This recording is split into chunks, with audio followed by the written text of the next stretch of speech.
এই দেখো, আমাদের সময় আর নষ্ট করো না, আমাদের আরো কাজ আছে। আরে আমি তোমাদের ফ্ল্যাট কিনতে আসছি, তোমাদের সামনে কাস্টমার খাড়া আছে, আর কি কাজ আছে তোমার? সম্মান দিয়ে কথা বলো, নাইলে আমি তোমাদের হায়ার অথরিটির সাথে কথা বলে তোমার নামে কমপ্লেন করে দিব। আচ্ছা ঠিক আছে, তুমি এই ফ্ল্যাট কিনতে চাও তাই না? তাহলে শুনো, এই ফ্ল্যাটের দাম 2 কোটি টাকা। তুমি টাকা পেমেন্ট করো আর নিয়ে নাও ফ্ল্যাট। এরপর প্রিমিস এই কথা শুনে তার মানি ব্যাগ থেকে ব্যাংকের সুপ্রিম কার্ড বের করে ম্যানেজারকে দেয়। আর এইটা যদি মজা হয়ে থাকে, তোমার কিন্তু খবর আছে, একদম পুলিশে দিব তোমাকে। ম্যানেজার এইটা বলে প্রিমিসের কার্ড তাদের মেশিনের মধ্যে দেয়।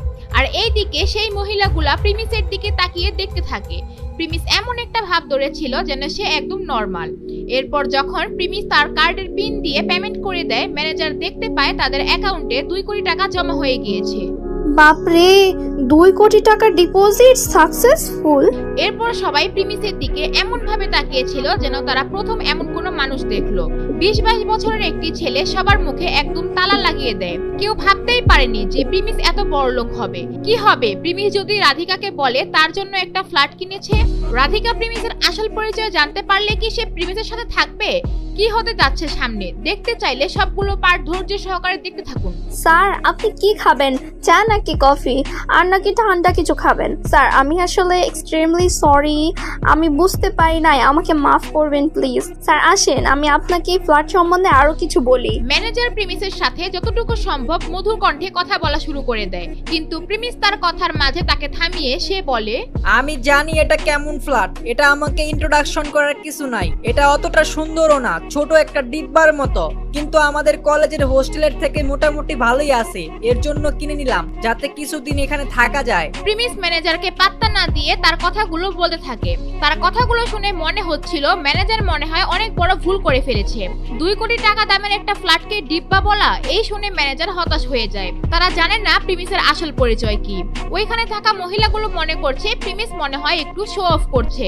আরে ভাই, এই ছেলে তো বুইজা শুইনা শো অফ করতেছে। 2 কোটি টাকার ফ্ল্যাট কিনে নিজের চৌধুরী গ্রুপের মালিক ভাবতেছে। প্রিমিস এটা শুনে মনে মনে অনেক হাসছিল। তার মনে হচ্ছিল কিছুক্ষণের জন্য সে কোনো ফিল্মের হিরো হয়ে গিয়েছে। ভাই, আমার মনে হচ্ছে এই ছেলে এগুলা দেখানোর জন্য করতেছে, যশের বসে এগুলা করে ফেলছে। যখন ওর আব্বু জানতে পারবে এই 2 কোটি টাকা নষ্ট করে ফেলছে, তখন বুঝবে শো অফ কারে বলে।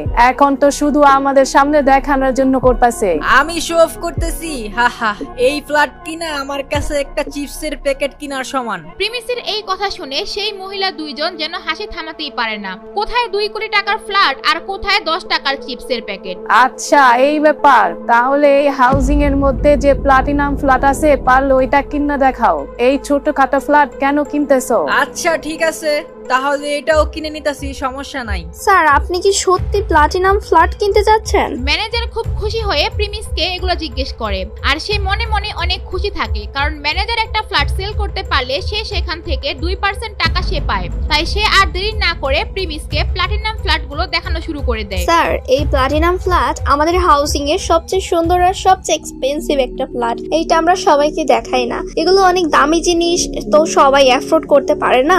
আর এই ফ্ল্যাটে সমস্ত ধরনের সুবিধা আছে, যেমন special lift, swimming pool, internet, AC, যা যা লাগে একটা ফ্ল্যাটে সব আছে। স্যার, আপনি কি কিনবেন এটা? প্রিমিস দেখছিল মেয়েটি কত এক্সাইটেড ছিল একটি ফ্ল্যাট বিক্রি করার জন্য। সে ওই সময় যদি মেয়েটিকে তার পা ধরতে বলতো, সে ওইটাই করতো ফ্ল্যাটটি বিক্রি করার জন্য। আর এই ফ্ল্যাট বিক্রি করা এত সহজ না, এত দামি কাস্টমার খুব কম পাওয়া যায়। আর এই ফ্ল্যাটের দাম ছিল 15 কোটি টাকা। তোমার কি মনে হয় আমি এখানে মজা করতে বসে আছি? কত দাম এই ফ্ল্যাটের বলো? মাত্র 15 কোটি টাকা স্যার। আর যদি স্যার আপনি একসাথে পুরোটা পেমেন্ট করেন, আমি তাহলে আপনার জন্য 10% ডিসকাউন্ট করায় দিব। প্রিমিস এটা শুনে তার ব্যাংক ব্যালেন্সের কথা ভাবছিল। তার যতটুকু ধারণা তার কাছে এখনো 490 কোটি টাকার মতো আছে। সে একটুখানি ভাবছিল। সবাই তার দিকে তাকিয়েছিল, সে 13 কোটি টাকা দিয়ে এই ফ্ল্যাট কিনবে কিনা। সবাই অপেক্ষা করছিল প্রিমিস হ্যাঁ বলবে নাকি না বলবে। ঠিক সেই সময় প্রিমিস তার ফোন বের করে ঢাকা সিটি ব্যাংকে কল দেয়। হ্যালো ম্যানেজার স্যার, আমি আপনাকে একটা অ্যাকাউন্ট নাম্বার দিতেছি। এই অ্যাকাউন্ট নাম্বারে 13,50,00,000 টাকা ট্রান্সফার করে দেন। আর ট্রান্সফারের সময় ওটিপি আসলে আমি আপনাকে পাঠিয়ে দিব না, আপনি পেমেন্ট করে দিয়েন। 13,50,00,000 টাকা অনেক বড় অ্যামাউন্ট হওয়ার কারণে সুপ্রিম কার্ড দিয়ে পেমেন্ট করা যাবে না। তাই সে তার ঢাকা সিটি ব্যাংকের ম্যানেজারকে ফোন দেয় হাউজিং কোম্পানির নাম্বারে ট্রান্সফার করার জন্য। আর ম্যানেজার প্রিমিসের নাম্বার সেভ করে রেখেছিল। তাই সে তাকে চিনতে পারে। আর সবাই মনে করছিল প্রিমিস হয়তো মজা করছে এইবার, কিন্তু সাথে সাথে হাউজিং কোম্পানির অ্যাকাউন্টে 13,50,00,000 টাকা ঢুকে যায়। আরে ভাই, এই বড় ফুল পেমেন্ট করে দিয়েছেন স্যার। আল্লাহ, এটা পুরো অবিশ্বাস্য ছিল। আমি এখনো বিশ্বাস করতে পারতাছি না। স্যার, আপনার পার্সোনাল নাম্বারটা কি দেওয়া যাবে? এরপর ম্যানেজার প্রিমিসের সাথে একটু মিশা ট্রাই করলে প্রিমিস ওই অফিস থেকে বের হয়ে নিচে চলে আসে। এইদিকে প্রিমিস চলে যাওয়ার পর ওই দুই মহিলা নোটিস করে প্রিমিস তাদের পছন্দের ফ্ল্যাটটিও কিনে নিয়েছে। এর জন্য তাদের মনের রাগ আর চোখে পানি এসে পড়ে একসাথে। তারা তাদের পছন্দের বাড়ি কিনতে না পারায় এখানে তারা থাকতে লজ্জা পাচ্ছিল। আর এইদিকে প্রিমিস যখন হাউজিং এর বাইরে দাঁড়িয়ে ছিল, সে একটা মহিলাকে হাউজিং এর ভিতরে ঢুকতে দেখে। সেই মহিলাটি ছিল আর কেউ না, কোয়েলের আন্টি। সে অফিসের ভিতর ঢুকে সেই মহিলা দুজনের সামনে যায় আর বলে, সো গাইস, এখন আমাদের ভিডিও শুরু হবে। এর আগে গাইস আপনাদেরকে দেখাবো কি আপনারা সেফলি টপ করবেন, আপনার আইডি কিভাবে সিকিউর থাকবে। এটার জন্য গাইস আপনারা কি করবেন, আপনারা ইউনিপিন অ্যাকাউন্ট খুলে নেবেন, একটা রেজিস্টার করে নেবেন। এই ইউনিপিন অ্যাকাউন্ট রেজিস্টার করার পর গাইস আপনারা এই ওয়েবসাইটের মধ্যে কিন্তু আপনারা বিকাশের মাধ্যমে ইউনিপিন ভাউচার কিনতে পারবেন। আর এটা কিনা হয়ে গেলে গাইস আপনারা কিন্তু আপনার ইমেলের মধ্যে কোডটা পেয়ে যাবেন ইউনিপিন ভাউচারের। আর ওই কোডটা আপনারা কপি করে আপনারা যে শপগানা মাই ওইখানে গিয়ে আপনারা লগ ইন করবেন, আপনারা ইউআইডি কোড দিয়ে দেন গাইস এটা প্রসিড করে এখানে কিন্তু আপনারা যেই ভাউচারটা কিনছেন সেটা দিয়ে এখানে পিনটা বসায় দিবেন। আর এটা বসায় দেওয়ার পর গাইস আপনারা প্রসিড করলে কিন্তু আপনার আইডিতে ডায়মন্ড চলে যাবে। তো এইভাবে কিন্তু গাইস আপনারা ইজিলি টপ করতে পারবেন। আরে সিস্টার, তুমি কান্না করতেছো কেন? কি হয়েছে তোমার? আমাকে খুইলা বলো। ওই মহিলা কোয়েলের আন্টিকে এইগুলো সব বলতে পারবে না যে তার হাজবেন্ড তাকে ফ্ল্যাট কিনে দিতে পারেনি, এমনকি ছোট্ট একটা ছেলের কাছে এইভাবে অপমানিত হয়েছে। আরে কিছু না, আমার চোখের মধ্যে একটু ময়লা ঢুকছিল তো এর জন্য এমন হইতাছে। আচ্ছা সিস্টার, তুমি আর তোমার হাজবেন্ড এইখান থেকে ফ্ল্যাট কিনতে যাইছিলা তাই না? কিন্তু এখানে ফ্ল্যাট কিনা তো অনেক কঠিন ব্যাপার। ঢাকা শহরের বড় লোক প্রবাসীরা এখানে এসে ফ্ল্যাট কিনে। হ্যাঁ জানি, এইখানকার ফ্ল্যাট গুলো অনেক সুন্দর আর অনেক দামি।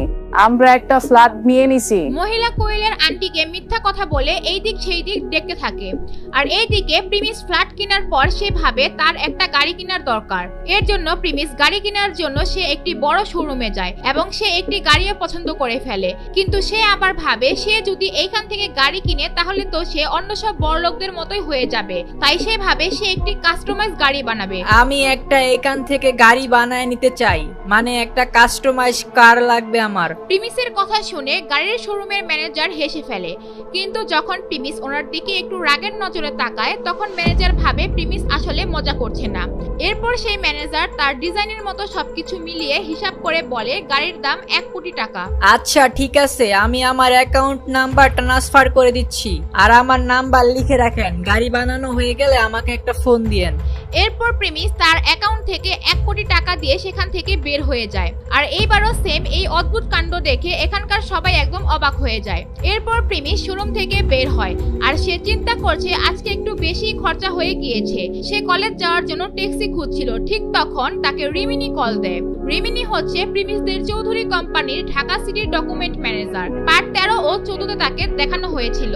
এরপর রিমিনি মেয়েটি প্রিমিসকে ফোনের মধ্যে বলে তার সাথে কথা আছে আর প্রিমিসও সাথে সাথে দেখা করার জন্য রাজি হয়ে যায়। কিছুক্ষণের মধ্যে রিমিনি তার গাড়ি নিয়ে চলে আসে। স্যার, একটু লেট হয়ে গেল, সরি স্যার। আচ্ছা স্যার, আপনি কেমন আছেন? আচ্ছা সমস্যা নাই, ব্যাপার না। আমি আলহামদুলিল্লাহ ভালো আছি, কিন্তু আপনি কিছু কি বলবেন? হ্যাঁ স্যার, বলবো। আপনি গাড়ির ভেতরে আসেন। এরপর তারা দুইজন গাড়ির মধ্যে উঠে যায় আর রিমিনি গাড়ি চালানো শুরু করে দেয়। কি এমন বলবে রিমিনি প্রিমিসকে যে তাকে গাড়িতে নিয়ে ঘুরতে আসলো?